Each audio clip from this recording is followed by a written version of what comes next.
The great hall was silent. 3 billion beings watched from across the stars as the lottery began. Holographic spheres floated in the darkness, each one representing a world. 200 planets spinning slowly, waiting to learn their fate. Doan stood in a small room on Earth, watching the broadcast like everyone else. His hands were steady, but his heart was not. The lottery happened every year. 3 worlds would be chosen. 3 worlds would die. The Galactic Accord called it balance. They called it necessary. They called it fair. It was none of these things. The first sphere lit up bright blue. A small planet in a distant system. Doan did not know its name. He watched the representatives of that world collapse in grief. Their species had existed for 10,000 years. In 11 months, they would be nothing but ash. The second sphere glowed. Another young species, another death sentence. Doan felt Yuna tense beside him. She was watching the numbers, not the ceremony. Her tablet was full of calculations that no one else understood. She had been tracking the lottery for 3 years now. Every selection, every pattern, every lie hidden in the math. The third sphere began to glow. It was Earth. Doan felt the air leave his lungs. Around him, people screamed. Some cried. Some simply stared at the screen with empty eyes. Earth had been selected for the 3rd time in 15 years. 3 times. The odds of that happening by chance were almost zero. Almost zero. Yuna grabbed his arm. Her face was pale, but her eyes were burning with something that looked like rage. I knew it, she whispered. I knew they were cheating. In the Great Hall, the alien called Vorel raised his ancient hands. He was the High Arbiter, the leader of the Accord. His species had existed for 50,000 years. They had created the lottery. They had written its rules. And they had never, not once, been selected. The lottery has spoken, Vorel announced. His voice was calm, almost bored. The chosen worlds will prepare for cleansing. This is the way of balance. Doan turned off the broadcast. He could not watch anymore. Outside his window, the city of Seoul was falling into chaos. People ran through the streets. Cars crashed. Somewhere, a building was burning. Humanity had 11 months to live, and they were already destroying themselves. Show me, Doan said to Yuna. She pulled up her data on the large screen. Numbers filled the wall. Charts and graphs and probability calculations that made Doan's head spin. But Yuna explained it simply. The lottery is supposed to be random, she said. Every world should have the same chance of being selected. But look at this. She pointed to a line on the graph. It showed Earth's selection probability over time. It was rising. Always rising. While the elder species stayed flat at the bottom. Young species are weighted to lose, Yuna continued. We have a 340% higher chance of being selected than Vorel's people. The algorithm is designed to kill us. To kill all the new species before we grow strong enough to challenge them. Juan stared at the numbers. He had always suspected the lottery was unfair. Everyone suspected it. But suspicion was not proof. And now he had proof. Can we fight it? He asked. Yuna smiled. It was not a happy smile. It was the smile of someone who had found a weapon. The algorithm has a flaw. It assumes no species is smart enough to understand it. But I understand it, Doan. And if I can understand it, I can change it. 3 days later, Doan met with Taiwu in a bunker beneath the city. Taiwu was Earth's ambassador to the Accord. He wore expensive suits and spoke with careful words. In public, he had accepted Earth's selection with grace and dignity. In private, he was furious. The other species are already dividing our resources, Taiwu said. They are planning who will take our colonies, our technology, our art. They think we will simply accept death. We will not, Doan replied. He showed Taiwu the data. The ambassador studied it for a long time. When he looked up, there were tears in his eyes. But his voice was steady. I always knew, Taiwu said quietly. 50,000 years of lottery, and the founding species never selected once. I told myself it was luck. I told myself the universe was simply unfair. But this is not the universe. This is murder designed to look like chance. Yuna believes she can fix the algorithm, Dewan explained. She can change the weights. Make the lottery truly random. Or even turn it against them. Taiwu was quiet for a moment. You would need access to the central processing core? It is on Station Prime, the most protected location in 3 galaxies. I know. If you are caught, they will not just kill you. They will make an example. They will destroy Earth immediately, without waiting for the cleansing fleet. I know. Taiwu stood and walked to the window. Outside, the bunker was surrounded by screens showing the chaos above. Fires, riots, despair. Humanity was dying already, and the fleet had not even arrived. You have 11 months, Taiwu finally said. I will give you whatever resources you need. Money, ships, people, whatever you ask for, you will have. And if we fail? Taiwu turned back to face him. His expression was hard. Then we die knowing we tried. That is more than most species can say. That night, Doan returned to Yuna's lab. She was still working, surrounded by screens and equations. She had not slept in days. But when she saw him, she smiled. I finished the new algorithm, she said. It will not just remove the weight against us. It will reverse everything. Every species they protected will become a target. Every crime they committed through mathematics will return to them. Dewan looked at the code on her screen. He did not understand it. But he understood what it meant. If we upload this, he said slowly, we are not just saving ourselves. We are condemning them. Yuna met his eyes. They condemned us first. They condemned 1,000 species before us. This is not revenge, Dewan. This is justice written in numbers. Dewan nodded. He thought of the burning cities above. He thought of the children who would never grow up. He thought of the elder species, safe in their ancient worlds, watching younger civilizations burn. Tell me what you need, he said. Yuna turned back to her screens. I need someone who can reach Station Prime. Someone smart enough to upload this code without getting caught. Someone who has nothing left to lose. Dewan already knew who to call. Hannah was living under a false name when Dewan found her. She had a small apartment on the edge of the city, far from the chaos of the riots. When she opened the door and saw him, her face showed no surprise, only tired acceptance. I wondered when someone would come, she said. She was 30 years old, but looked older. 5 years ago, she had worked for the Accord's integration forces. She had been young and believed the lies they told her. She believed the lottery was fair. She believed the elder species were wise. She believed humanity could earn its place through obedience. Then she saw what obedience meant. She saw a cleansing fleet arrive at a world called Torium-4. She saw children running through burning streets. She saw ancient libraries turn to smoke. She saw a civilization that had existed for 8,000 years erased in a single day. She deserted that night. She ran. She hid. And she never stopped hating herself for the years she had served them. We need you, Dewan told her simply. He explained the plan. The algorithm. Station Prime. The processing core that controlled the lottery. Hannah listened without speaking. When he finished, she poured herself a drink and stared out the window. You are asking me to break into the most protected place in 3 galaxies, she said, with a team that does not exist yet? To upload code that will make enemies of every elder species in the Accord. Yes, and if we fail, humanity dies. We die anyway if we do nothing, Hannah laughed. It was a bitter sound. You know they will hunt us. Even if we succeed. They will never stop looking for the people who broke their perfect system. I know. She turned to face him. Her eyes were hard, but there was something else there too. Something that looked like hope. I always wanted to hurt them. For Torium-4. For all the worlds they burned while telling us it was fair. Now you can. Anna finished her drink. Tell me about the team. For the next 2 weeks they gathered their people. Siakyu was a retired military general who had spent 30 years studying alien tactics. He would coordinate diversions across a dozen systems. Nari was a communications expert who could intercept and decode almost any transmission.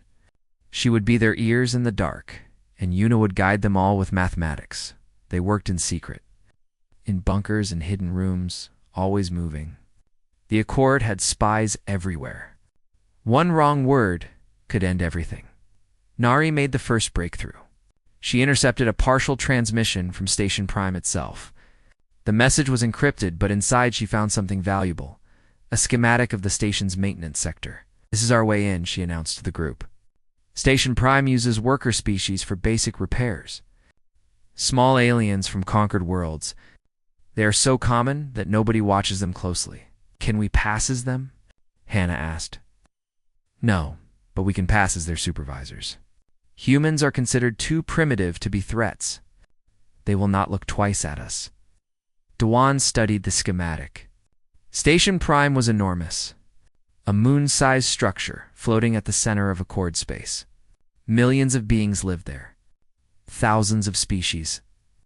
And somewhere deep inside was the core that controlled everything. "How long to reach the processing core?" he asked. 2 days, Nari replied. "Maybe 3. We will need to move carefully. Memorize patrol patterns. Bribe the right officials." "Bribe them with what?" Yuna smiled. "Coffee, chocolate, things only Earth produces. You would be surprised how many aliens are addicted to our food." It was a strange detail. In the middle of planning humanity's survival, they would be smuggling coffee beans. Meanwhile, trouble was growing. Torium, the commander of the Accord's enforcement fleet, announced new security measures. He spoke of suspicious activity, of species acting strangely. He did not name Earth, but his meaning was clear. "They suspect something," Siakyu warned. "Not about us specifically, but they are watching all the young species more closely now." "Then we move faster," Dewan replied. But moving faster meant more risk, and risk meant death. Taiwu provided help from an unexpected source. Through back channels and secret meetings, he made contact with an alien named Kessa. She was an administrator on Station Prime. She had served the Accord for centuries. But she was tired of watching young species die. "I have seen rebellions before," she warned through an encrypted message. "They all failed. The Accord has contingencies you cannot imagine." "Then help us imagine them," Taiwu replied. Kessa sent them updated security protocols, patrol schedules, the locations of hidden sensors. And one crucial piece of information: the processing core was not a room. It was a pocket dimension folded inside the station, a place where probability itself was calculated. "How do we enter a pocket dimension?" Hannah asked when she saw the data. Yuna studied the readings. "There is a doorway. It only opens for authorized personnel. But the authorization is just a code. If Nari can intercept the right transmission, I can duplicate the code." It was possible, barely. Siakyu began planning the diversions. Human ships would cause accidents across Accord space. Not attacks. Nothing that could be blamed on Earth directly. Just problems, malfunctions, delays, enough to stretch Torium's forces thin. "We have one chance," Siakyu reminded them. "If the diversions fail, if Station Prime is on high alert when Hannah arrives, this is over." "They will not fail," Doan promised. But doubt lived in his heart. So many things could go wrong. So many lives depended on mathematics and luck, and the hope that the elder species were as arrogant as they seemed. The night before Hannah's team departed, Yuna called Duan to her lab. She had dark circles under her eyes. She had not slept in weeks, but her voice was steady. "I finished the counter algorithm," she said. "I have tested it 1,000 times. It will work." Duan looked at the code on her screen. Lines of numbers that meant nothing to him. But they meant everything to the universe. "What happens when we upload it?" he asked. "The weights reverse. Every species the Accord protected becomes a target. Every species they hunted becomes safe. The next lottery will select from the Elder Worlds only. And they will know? Not until it is too late. The code is hidden inside their own systems. It will look like the algorithm is working normally, until the spheres light up and their own worlds are chosen." Dewan thought about what this meant. The elder species had murdered countless worlds over 50,000 years. Now they would face the same fate. It was justice. But it was also terrible. Will we be any better than them? He asked quietly. Yuna's expression did not change. They made the rules. They built the machine. We are just making it honest. She handed him a small data chip. Inside was humanity's only hope. Give this to Hannah, Yuna said, and tell her not to fail. Dewan took the chip. It was lighter than he expected. Strange that something so small could change the fate of galaxies. He found Hannah at the launch site, checking her equipment one final time. When she saw the chip, she nodded slowly. Yuna's work, she asked. Yes, everything depends on this. Hannah tucked the chip into a hidden pocket. Then I will not lose it. She boarded her ship without looking back. The engines fired, and Dewan watched until the lights disappeared into the darkness of space. The mission had begun. Station Prime was larger than any structure Hannah had ever seen. It hung in the void like a metal moon, covered in towers and docks and lights that blinked in patterns she did not understand. Ships from 1,000 species came and went. Millions of beings lived inside, worked inside, died inside, and somewhere in its heart was the machine that decided which. Worlds would burn. Hannah's team arrived on a cargo ship.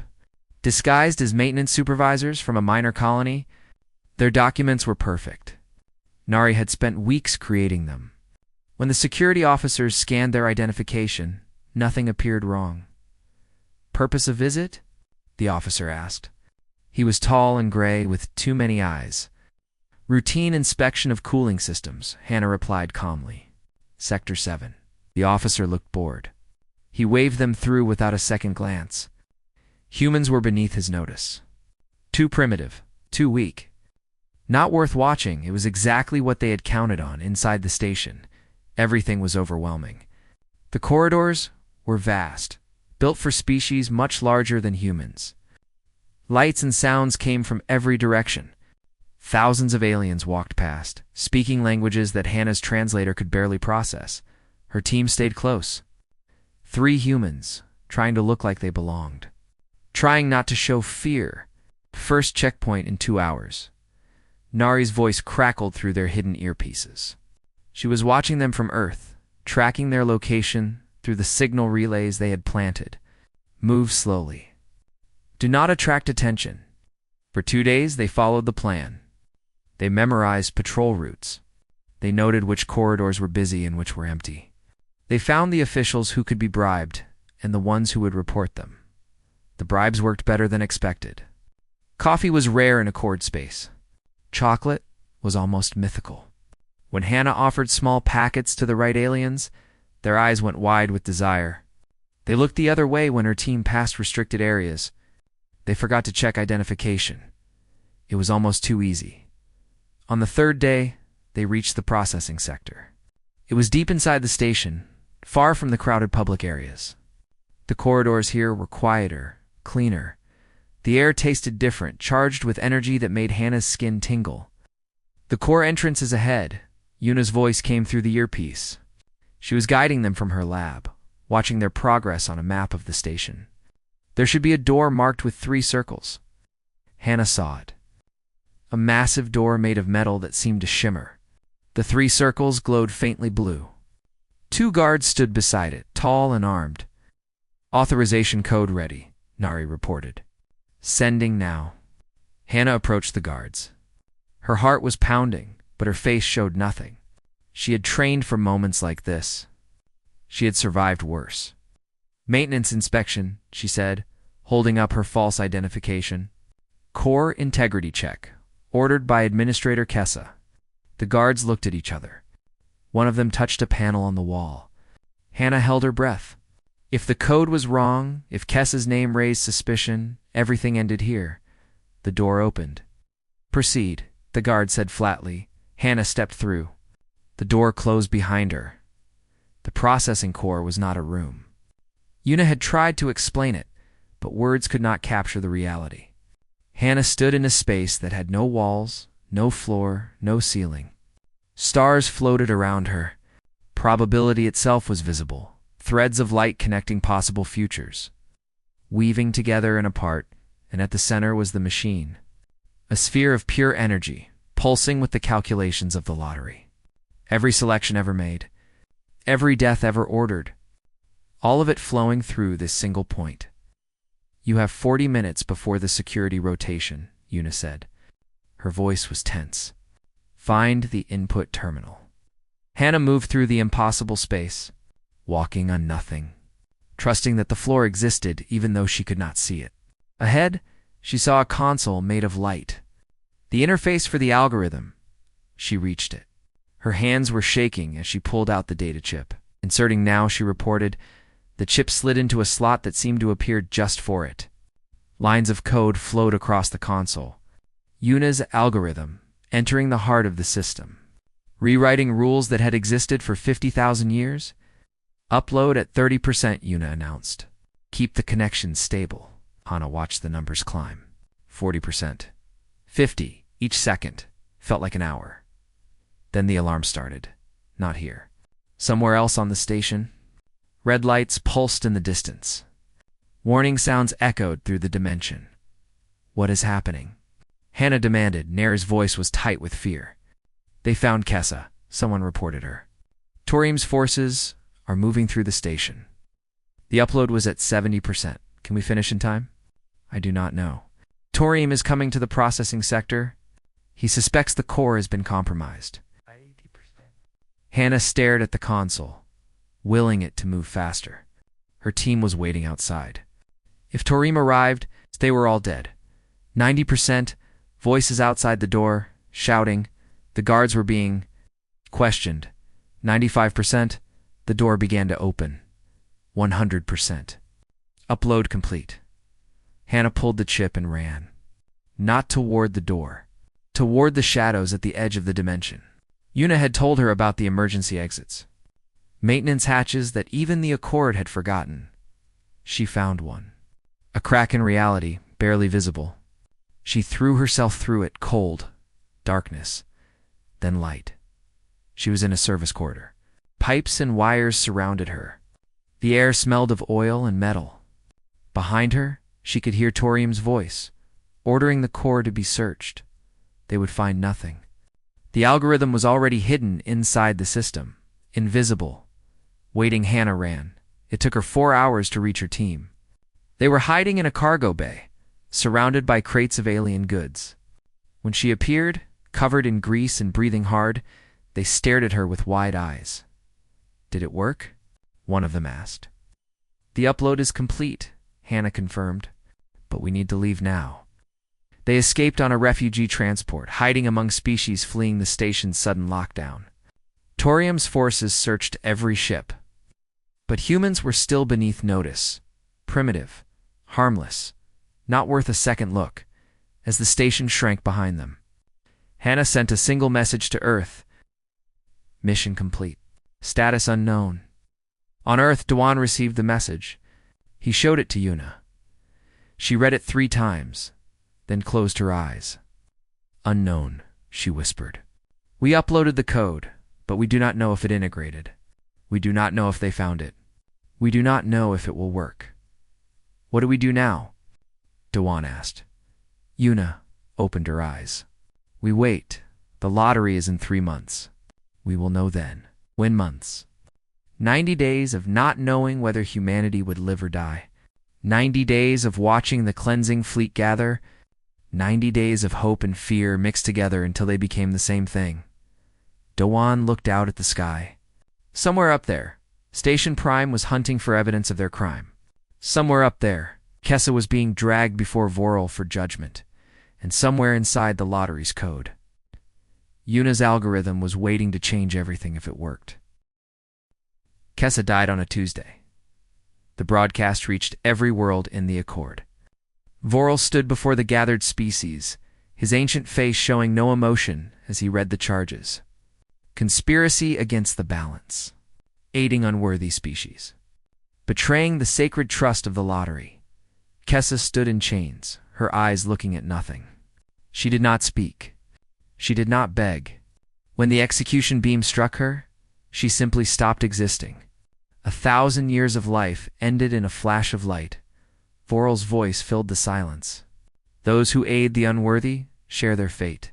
This is the law. This is the balance. This is eternal. On Earth, Taiwu watched the broadcast alone in his office. His hands gripped the edge of his desk until his knuckles turned white. Kessa had been their only ally among the elder species.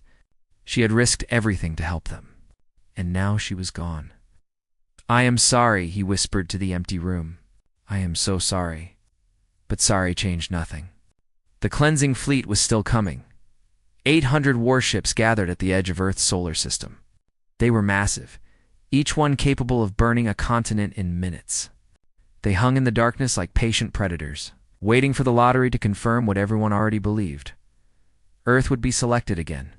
The algorithm would choose them, and then the ships would move. Dewan spent his days preparing evacuation plans. Hidden colony ships were being loaded with essential personnel: scientists, artists, engineers, children. If the worst happened, a few thousand humans might survive. Scattered across distant stars, it was not enough. It would never be enough. But it was something. Yuna was falling apart. She sat in her lab, surrounded by calculations she had run 1,000 times. The algorithm was uploaded. The code was hidden, but she had no way to confirm it was working. The silence was destroying her mind. What if they found it? She asked Dewan when he visited. Her eyes were red from sleepless nights. Her hands shook when she touched her screens. What if they removed it before it integrated? What if I made a mistake? You did not make a mistake. You do not know that. Nobody knows. We just wait and hope and pretend that hope is enough. Dewan sat beside her. He did not have words of comfort. He only had the truth. "You're right," he admitted. "We do not know. We may never know until the lottery happens. But we did everything we could. Whatever comes next, we tried." Yuna laughed bitterly. "Trying is not surviving." "No. But giving up is definitely dying." She looked at him for a long moment. Then she turned back to her screens. "Get out. I have work to do." It was the closest she could come to saying thank you. 3 weeks later, Hannah finally reached Earth. Her journey had been long and dangerous. Torium's forces were hunting for any species that had been on Station Prime during the incident. 3 times she had barely escaped capture. When she walked into the bunker, she looked like a ghost. Thin, exhausted, haunted. "It is done," she reported. "The upload completed. I saw the code enter the system. But did it work?" Siakyu asked. Hannah shook her head. "I do not know. The alarms started before I could verify. I had to run. More uncertainty. More waiting. More hope without proof." Taiwu made one final attempt to save Earth through diplomacy. He addressed the full Galactic Accord, standing before thousands of alien representatives in the Great Hall itself. "I demand a public audit of the lottery algorithm," he announced. His voice was steady, but everyone could see the desperation beneath his words. "Before my world is destroyed, let the universe see that the selection was truly fair." Vorel dismissed him with a wave of his ancient hand. "The algorithm is sacred. It has served the balance for 50,000 years. Your request is denied. Then at least explain why my species has been selected 3 times in 15 years. Explain the statistics. Show me the mathematics. The lottery is random. Random events do not require explanation." Murmurs spread through the hall. Other young species were watching. They had asked the same questions. They had noticed the same patterns. But they were too afraid to speak. Taiwu saw their fear, and he planted a seed. "You will not show us because you cannot," he said calmly. "The numbers would reveal the truth, and the truth would end you." Vorel's eyes narrowed. For a moment, something like doubt flickered across his face. Then it was gone, replaced by cold contempt. "The cleansing will proceed," he declared. "This discussion is over." Taiwu left the hall with his head held high. He had lost the battle, but he had made the other species think. And thinking was dangerous to empires built on lies. The night before the lottery, Nari intercepted something unexpected. She was monitoring communications from Station Prime, as she had done every day for 3 months. Most transmissions were routine. Security reports. Maintenance schedules. Nothing useful, but this message was different. It came in an old code. A code that Kessa had taught her before she died. 2 words. Numbers confirmed. Nari stared at the message for a full minute before she understood what it meant. Someone inside Station Prime had verified the algorithm. Someone had checked Yuna's code and found that it was still there. Still hidden? Still waiting. She ran to Yuna's lab. When Yuna saw the message, she collapsed into her chair. For a long moment, she did not speak. She did not move. She simply stared at those 2 words as tears ran down her face. It worked, she finally whispered. It actually worked. Dewan felt hope bloom in his chest for the first time in months, but he forced himself to stay calm. Who sent this? He asked. I do not know, Nari admitted. It could be another sympathizer. Someone who saw what we did and wanted to help. Or it could be a trap. Yes, it could be a trap. They looked at each other in silence. After everything they had done, they still could not be certain. They still had to trust. They still had to hope. Outside the bunker, the cleansing fleet moved closer. In 12 hours, the lottery would begin, and the universe would discover what humanity had done. Duan gathered his team for one final meeting. Siakyu, Nari, Yuna, Hannah, Taiwu, joining by secure video from his diplomatic quarters. Whatever happens tomorrow, Doan said, I want you all to know that I am proud to have worked with you. We did something that no species has ever done. We fought back against a system designed to kill us. If not won yet, Hannah reminded him. No, but we are still here. We are still fighting. And tomorrow, the universe will know that humans do not die quietly. Yuna raised her glass. To the numbers, may they finally tell the truth. They drank. They said their goodbyes, and they waited for the dawn above Earth. The cleansing fleet waited too. 800 ships. 800 captains. All of them certain that the lottery would confirm their mission. All of them ready to burn a world that had dared to live too long. They had no idea what was coming. The Great Hall had never been so full. Species from every corner of 3 galaxies watched as the lottery began. It was the largest audience in history. Something in the universe felt different today, though no one could say what. Vorel stood at the center of the chamber, his ancient robes flowing around him.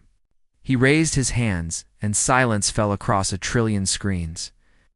We gather to maintain the balance, he intoned, to choose who will sacrifice so that others may live.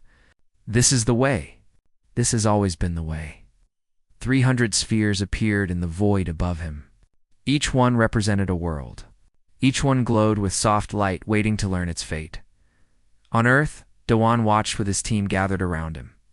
Yuna's hands were shaking. Hannah stood perfectly still, her eyes fixed on the screen. Nari was tracking communications from every corner of the Accord, listening for any sign that their plan had been discovered. Here we go, Siakyu muttered. Vorel waved his hand. The spheres began to spin. The first selection was always the most dramatic. All 300 worlds had a chance. All 300 species held their breath. The spinning slowed. One sphere began to glow brighter than the others. It was Vorel's homeworld. For a moment, nobody understood what they were seeing. The founding species had existed for 50,000 years. They had created the lottery. They had never, not once, been selected. Vorel's face went pale. His ancient eyes widened with shock. Around him, representatives from the elder species began to whisper. This was impossible. This was wrong. But the sphere kept glowing. There must be an error, Vorel declared. His voice was not steady anymore. Reset the system. Begin again. A technician rushed to a console. His fingers moved across the controls. Then he stopped and looked up at Vorel with terror in his eyes.